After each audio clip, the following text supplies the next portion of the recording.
کہ حضرت انس بن مالک رضی اللہ تعالیٰ عنہ فرماتے حضور کسی رستے سے گزر جاتے تھے نا تو جو بعد میں آتا تھا اسے خوشبو اتنی آتی تھی کہ پتہ چل جاتا تھا یہاں سے اللہ کے رسول گزر کے گئے۔ حضور علیہ السلام کو جو اللہ تبارک و تعالیٰ نے حسن عطا فرمایا اور جو کمالات عطا کیے، آپ غور فرمائیں گے کہ حضور کے پسینہ مبارک سے خوشبو آیا کرتی۔ اللہ کے رسول ہیں، اس پر اگر آپ دلائل دیکھیں، معجزات دیکھیں، کمالات دیکھیں، فضائل دیکھیں، شمائل دیکھیں تو انسان دنگ رہ جاتا۔ حضور کے مقدس پسینے سے خوشبو مہکا کرتی اور گلیاں اور بازار اس سے مہک اٹھتے۔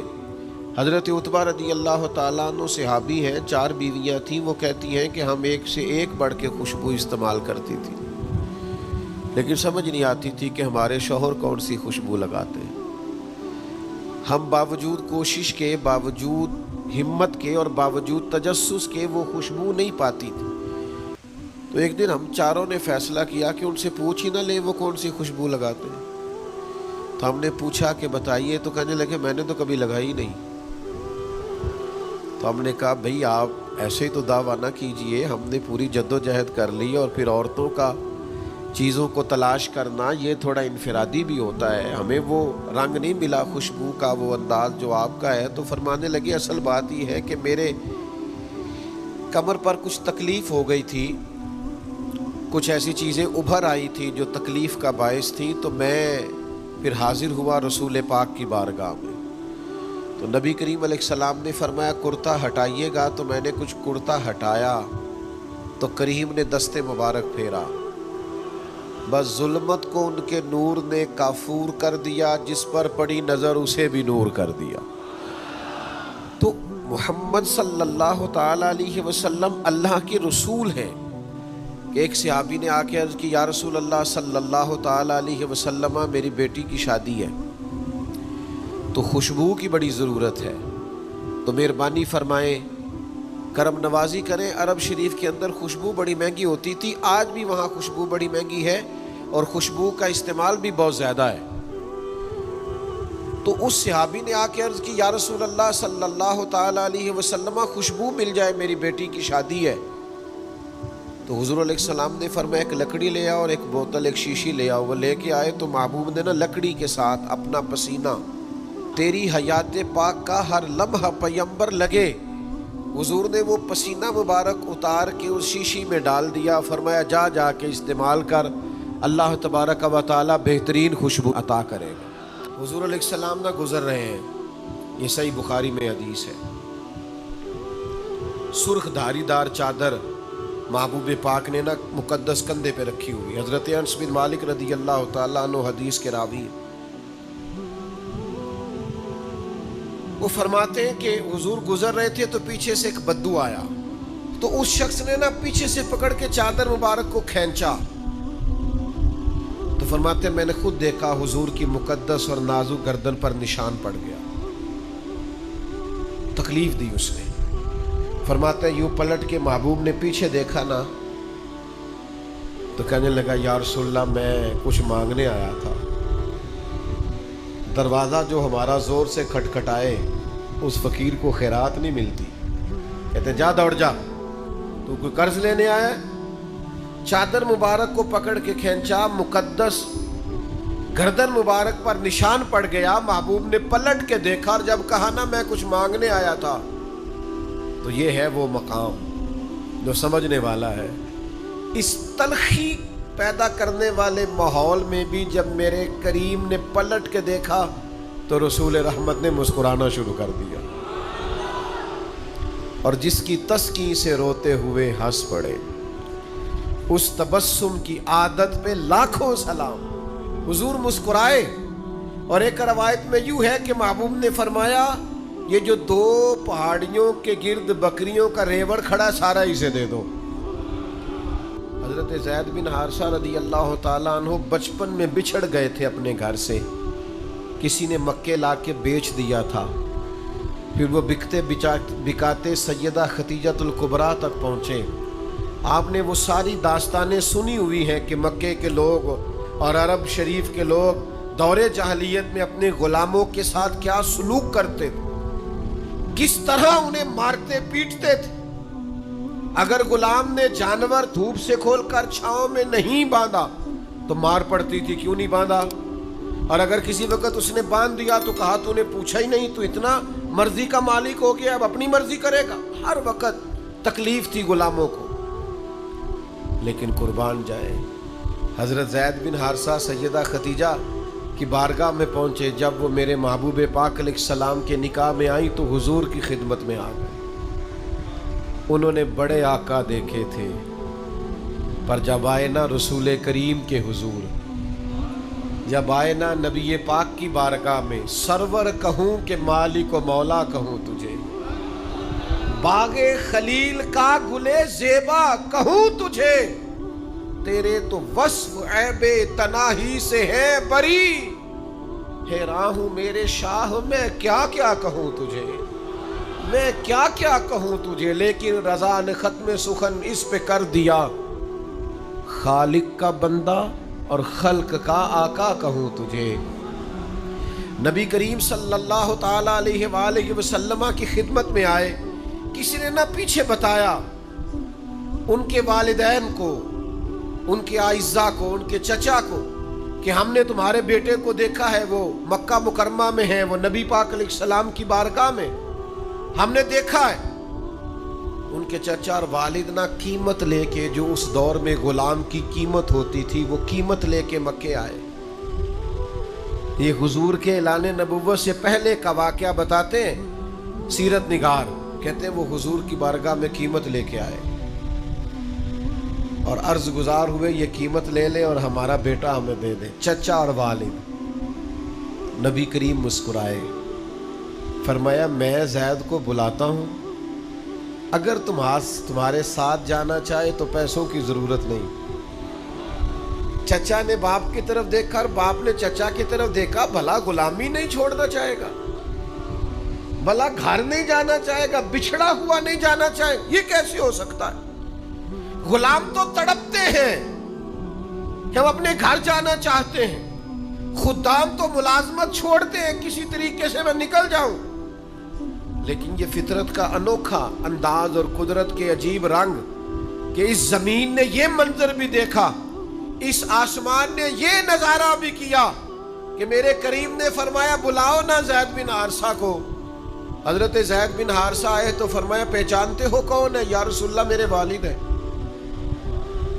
پہچانتے ہو کون ہے؟ حضور میرے چچا ہیں۔ ملو نا۔